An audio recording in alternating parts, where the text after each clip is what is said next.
মাহফিলটা 3 দিন চলবে আর প্রতিদিন আপনাদের আসতে হবে, ঠিক কিনা বলে? অল্প সময়ের ভিতরে আজকে শেষ করতে চাই, সেজন্যই বলছিলাম আল্লাহ ওয়ালাদের নেতৃত্বে এখন আমরা মাঠে নামবো, ঠিক কিনা? দাড়িওয়ালা টুপিওয়ালা ওলামা একরাম, আরে ও চিরেই অপেক্ষা করেন। এই বাংলাদেশের 2040 সালের পরে মন্ত্রী পরিষদে দাড়িবিহীন লোক আর থাকবে না। এই বাংলাদেশে কোনো এমপি আর বেনামাজি থাকবে না। 2040 সালের পরে এমন বাংলাদেশ হয়ে যাবে, 2040 সালের মধ্যেই বাংলাদেশের মানুষ দেখবে রাস্তাঘাটে সব জায়গায় হযরত ওমরের শাসন জারি হয়ে গেছে, ওমরি শাসন। মনে রাখবেন, আজকে সে কথা বলার সময় আমার হাতে নাই, না তো ব্যাখ্যা করে প্রমাণ করে দিতাম।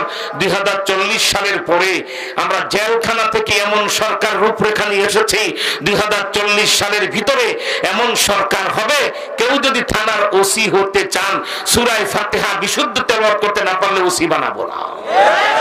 আশ্চর্য কথা।